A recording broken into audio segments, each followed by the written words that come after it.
నమస్తే SR7 TV news కి స్వాగతం. అడవికి నిప్పు మానవాళికి ముప్పు.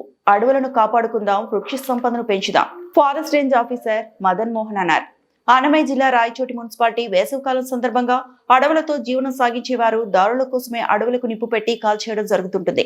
అలాంటి వారిని అవగాహనగా Rayachoti forest range officer J Madan Mohan మాట్లాడుతూ, అడవులకు నిప్పు పెట్టడం వల్ల వృక్ష సంపద అంతరించిపోయి పర్యావరణం కలుషితమై స్వచ్ఛమైన గాలి నీరు లేక ప్రజలు అనారోగ్యానికి గురి కావడం, వర్షాలు సక్రమంగా కురవక జనజీవనానికి విఘాతం కలుగుతుందని, కావున అడవులు కాపాడుకోవడం వల్ల వర్షాలు సమృద్ధిగా కురిసి ప్రకృతి అంతా పచ్చదనంగా మారి పంటలు బాగా పండి ప్రజలు జంతువులు పక్షులకు సరిపడా ఆహారం అంది ఆరోగ్యంగా ఉండి వారి యొక్క జీవన విధానంలో అభివృద్ధి చెందుతారని, అలాగే ప్రజలకు అవగాహనగా గ్రామాల్లో కూడా అవగాహన కార్యక్రమాలు నిర్వహించడం జరుగుతుందని, అడవులకు నిప్పు పెట్టే వారిపై చట్టపరమైన చర్యలు తీసుకోవడం జరుగుతుందని తెలిపారు.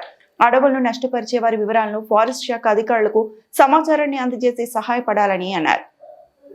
ఆర్వి కృష్ణారెడ్డి, అన్నమయ్య జిల్లా ఇన్ఛార్జ్. నమస్తే, SR7 టీవీకి స్వాగతం. నా పేరు ఆర్వి కృష్ణారెడ్డి, అన్నమయ్య జిల్లా ఇన్ఛార్జ్. మరి రాబోతున్న వేసవికాలం సందర్భంగా మరి ప్రజలకు అవగాహనగా మరి మనకు ప్రకృతిలో వృక్షాలు అనేటువంటివి లేకపోతే మరి జనజీవనం కొనసాగడం చాలా కష్టంగా ఉంటుంది. ఆరోగ్యంగా కానీ జీవన విధానంలో మనకు వర్షాల కురసాలన్నా కూడా మరి పర్యావరణాన్ని కాపాడాలన్నా కూడా మరి వృక్షాలు అనేటువంటివి ముఖ్య పాత్ర పోషిస్తాయి. మరి ఇలాంటి వృక్షాలను సంరక్షించుకోవడం కోసం మన అన్నమయ్య జిల్లా రాయచోటి ఫారెస్ట్ ఎఫ్ఆర్ఓ గారితో ఒక సమాచారాన్ని మనం తీసుకున్నాం. నమస్తే సార్. నమస్తే. ఈ దాదాపుగా ఇప్పుడు వేసవికాలం ప్రారంభం అవుతుంది. మరి నిప్పు పెట్టడము, అలాగే మరి వారి యొక్క జీవనం కొనసాగడం కోసం చాలామంది దారులు లేవనేటువంటి కారణంతో ఎక్కువగా నిప్పు పెట్టడం జరుగుతుంది. మరి అలాగే మన అడవులలో వృక్షాలు కూడా చాలా వరకు ఈ వర్షాలు లేక అంతరించిపోవడం కూడా జరిగింది. ఇలాంటి పరిస్థితులలో అభివృద్ధి చేయడంలో కానీ సంరక్షించడంలో కానీ మీరు ఎలాంటి పాత్ర పోషిస్తారనేది ఒక సమాచారం సార్. నేను పట్టుకుంటా చెప్పేసి నేను పట్టుకుంటా సార్, చెప్పండి. నేనే పట్టుకుంటా, చెప్పండి. ముఖ్యంగా ఇప్పుడు వేసవికాలం మొదలవుతోంది కాబట్టి పై అధికారుల ఆదేశం మేరకు డిఎఫ్ఓ గారు మరియు ప్రభుత్వ సహకారంతో అటవీ శాఖ తరఫున మనము అడవుల్లో ఈ ఫైర్ ట్రేసింగ్ ఆపరేషన్స్ అనేటివి చేపట్టినాము. ముఖ్యంగా ఫైర్ లైన్స్ చేయడం కానీ, ఫైర్ వాచర్స్ని ఎంగేజ్ చేసుకోవడం కానీ, ఎక్కడైనా ఫైర్ పడిన వెంటనే మనకు సమాధానం వచ్చేటట్టు సమీప గ్రామాల్లో అవేర్నెస్ ప్రోగ్రామ్స్ కూడా కండక్ట్ చేయడం జరిగింది.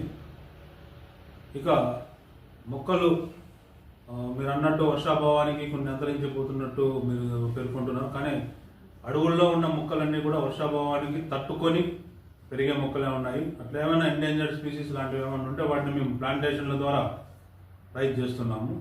అవి అంతరించిపోకుండా వాటిని జాగ్రత్త తీసుకుంటున్నాం. అదేవిధంగా మన అడవికి సమీప గ్రామాల్లో ఉన్న ప్రజలకు విజ్ఞప్తి చేసేది ఏమంటే, ఎవరైనా కొత్త వ్యక్తులు మీ గ్రామ పరిసరాల్లో, అడవి పరిసరాల్లో లేదా మీ పొలం పరిసరాల్లో ఎవరైనా కనిపిస్తే వెంటనే మాకు సమాచారం అందించవలసిందిగా కోరుతా ఉన్నాము. అదేవిధంగా మీ పొలం గట్లుకు ఇప్పుడు క్రాప్ సీజన్ అయిపోయింది కాబట్టి మీ పొలాల గట్లుకి మీరు వేస్టేజ్ అంతా కూడా కుప్పనుకి అగ్గి పెడుతూ ఉంటారు. దానివల్ల అది ఎట్లా అడవిలోకి వ్యాపించేదానికి ఉంటుంది. అట్లా నిప్పు పెట్టినప్పుడు దగ్గర ఉండి ఆర్పుకొని అడవి వైపు రాకుండా చూసుకోవాల్సిందిగా విజ్ఞప్తి చేస్తూ ఉన్నాము. అదేవిధంగా అడవిలోకి వెళ్ళేటప్పుడు అగ్గిపెట్టెలు కానీ అంటే అగ్గికి సంబంధించినవి ఏవి కూడా తీసుకోకూడదు. కొత్త వ్యక్తులు ఎవరైనా తారసపడితే వెంటనే మా దృష్టికి తీసుకురావాల్సిందిగా విజ్ఞప్తి చేస్తూ ఉన్నాం. సార్, అనుకోని పరిస్థితులలో నిప్పు అంటించి ఎక్కువగా మరి బలంగా మంటలు వ్యాపిస్తాయి. అలాంటప్పుడు వాటి నుంచి మీరు నివారణ ఏమైనా తీసుకోవడం జరుగుతుంది? ఖచ్చితంగా జరుగుతుందండి. మన దగ్గర ఫైర్ వాచర్స్ ఉన్నారు, ఫైర్ ఎక్విప్మెంట్స్ ఉన్నాయి. వాటి ద్వారా మనం మంటలను అదుపులోకి తీసుకొని వస్తున్నాము. అది మాత్రమే కాదు, ఇప్పుడు శాటిలైట్ ద్వారా మనకి ఇమ్మీడియట్గా నిప్పు పడిన వెంటనే విత్ ఇన్ ఫ్రాక్షన్ ఆఫ్ సెకండ్స్లో మనకి మెసేజ్ వచ్చేస్తూ ఉంది మొబైల్లో. కాబట్టి వెంటనే అలర్ట్ అవుతున్నాము. తక్కువ ఏరియా అంటే గ్రౌండ్ ఫైర్లోనే ఉండగానే మనం దాన్ని అదుపు చేసుకోగలుగుతాము. కాబట్టి అడవికి పెద్దగా నష్టం అనేది వాటిడం లేదు. ఇంకొక ముఖ్యమైన విషయం ఏమంటే ఎవరైనా కూడా మీ పొలాల గట్టు దగ్గర లేదా పొలం బౌండరీ చుట్టూ కరెంటు తీగలు రావడం కానీ ఇట్లాంటివి ఎవరైనా గుర్తు తెలియని వ్యక్తులు చేసినట్లయితే వాటిని కూడా మా దృష్టికి తీసుకురావాలి. అడవి జంతువులను వేటాడడం కానీ, అడవికి నిప్పు పెట్టడం కానీ, అడవిలోకి వెళ్ళి ఏదైనా చెట్టు లేదా కలప లేదా మన్ను, రాయి, ఇసుక ఇట్లాంటివన్నీ కూడా తరలించడం కానీ చట్టరీత్యా నేరము. అటువంటి వారిపైన మనము చట్టరీత్యా చర్యలు తీసుకుంటాం.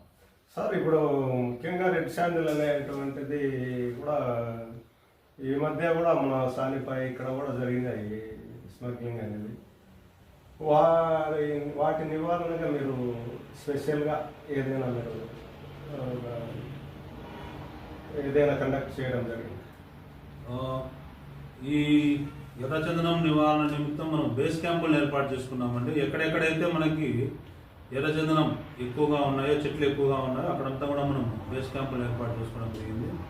ఆ బేస్ క్యాంపుల ద్వారా అక్కడ ఉన్నటువంటి మా స్టాఫ్ రెగ్యులర్గా పెరాంబులేట్ చేస్తుంటారు.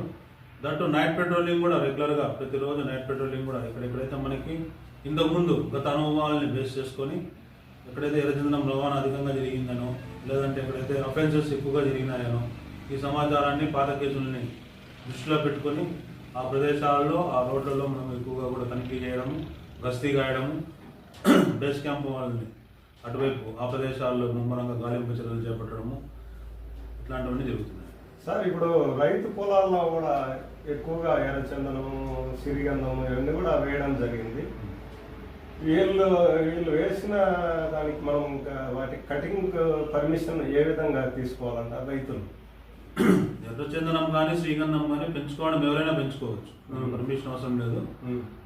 కటింగ్కి అయితే మాత్రం ఖచ్చితంగా వాళ్ళు పర్మిషన్ డిఎఫ్ఓ గారి దగ్గర నుంచి తీసుకోవాల్సి ఉంటుంది. దానికి ఒక ప్రత్యేకమైన ప్రొసీజర్ ఉంది. ఫస్ట్ మనము ఏ డిస్టిక్లో అయితే వాళ్ళు ఎర్రచందనం పెంచుకుని ఉంటారో ఆ డిస్టిక్ ఆఫీసర్ గారికి ఒక రిప్రజెంటేషన్ పెట్టుకోవాలి. మాకు ఇన్ని ఎకరాల పొలం ఉంది, ఇందులో ఇన్ని చెట్లు ఉన్నాయి, మేము వీటిని కట్ చేసుకోవడానికి మరియు ట్రాన్స్పోర్ట్ చేసుకోవడానికి పర్మిషన్ ఇవ్వండి. ఆ కట్ చేసినవి కూడా లైసెన్స్డ్ బయర్ ద్వారానే వాళ్ళు సేల్ చేసుకోవాలి. ఎవరికంటే వాళ్ళకి అమ్మడానికి లేదు, లైసెన్స్డ్ బయర్ ద్వారానే సేల్ చేసుకోవాలి. వాటిని మా సిబ్బంది మేము వెళ్ళి తనిఖీ చేస్తాము. పై అధికారులు కూడా వచ్చి తనిఖీ చేస్తారు. వాటన్నిటిని కూడా కట్ చేసిన తర్వాత లాట్స్ పెడతారు. వాటికి ఫామ్ 2 పర్మిట్ల ద్వారానే యాజ్ పర్ ఫారెస్ట్ ప్రొసీజర్ ప్రకారంగానే వాటిని పర్మిషన్ ఇవ్వడం జరుగుతుంది, ట్రాన్స్పోర్ట్ చేయించడం జరుగుతుంది. సార్ ఇప్పుడు మనకు వృక్షాలు అనేటువంటివి ఎంతవరకు సమాజానికి ఉపయోగం ఉంటుందంట? అది నన్నే కాదండి, చిన్నపిల్లని అడిగినా చెప్తారు. వృక్షాలు అనేటివి మనకి చాలా ఉపయోగం. మినిమం మనకి 22% ఉండాలి. భూ విస్తీర్ణంలో 22% మనకి వృక్షాలు అనేటివి ఉండాలి. మనం బాగా డెవలప్ అవుతున్నాం, వృక్ష సంపద అనేది పెరుగుతూ ఉంది. కాకపోతే ఒక ఫైర్ అనేది అడవికి నిప్పు పెట్టడం వల్లనే మనం కొంచెం కుంటుపడుతోంది ఫారెస్ట్ డెవలప్మెంట్ అనేది. ఒక 5 సంవత్సరాలు మనం అడవికి నిప్పు పడకుండా జాగ్రత్త పడితే మనం అసలు అడుగు కూడా పెట్టడానికి వీలుండదు, అంతగా డెవలప్ అవుతాయి అడవులు. కాబట్టి ముఖ్యంగా మేము దానిపైన దృష్టి కేంద్రీకరించాం. అంటే అగ్గి పడిన తర్వాత ఆర్పడం కంటే పడకుండా చూసుకోవడం అనేది చాలా ఇంపార్టెంట్. కాబట్టి ప్రివెన్షన్ అనేది మోర్ ఇంపార్టెంట్. కాబట్టి అందుకని చెప్పేసి మేము ప్రివెన్షన్కి ఎక్కువ ఇంపార్టెన్స్ ఇస్తున్నాము. దానిపైన ప్రజల్ని మొబిలైజ్ చేయాలనేసి అవగాహన సదస్సులు ఫ్రింజ్ విలేజెస్లో అంటే అడవికి సమీప గ్రామాల్లో అవగాహన సదస్సులు అనేవి ఏర్పాటు చేస్తున్నాం. సార్ ఇప్పుడు ఫారెస్ట్కి సంబంధించిన భూములు కూడా కొంతమంది కబ్జా చేయడం జరుగుతూ ఉంది. వాటి పరంగా మీరు ఏ విధమైన చర్యలు చేపడుతున్నారు? కన్జర్వేషన్ యాక్ట్ ఇంప్లిమెంట్ చేస్తామండి. అందులో ఎటువంటి అవకాశం లేదు, ఎవరికి కూడా అవకాశం కూడా మేము ఇవ్వము, మా సిబ్బంది ఇవ్వము. ఎవరైనా ఎంక్రోచ్ చేశారు అంటే first as for forest conservation act ప్రకారం వాళ్ళకి నోటీసులు ఇష్యూ చేస్తాము. ఆ నోటీసుల ద్వారానే వాళ్ళు వదిలేస్తాము అంటే వెల్ అండ్ గుడ్, హ్యాపీ. లేదా అంటే వాళ్ళపైన క్రిమినల్ చర్యలు తీసుకోబడతాయి. ఇప్పటివరకు రాయచోటి రీజన్లో అయితే ఎక్కడ కూడా ఎటువంటి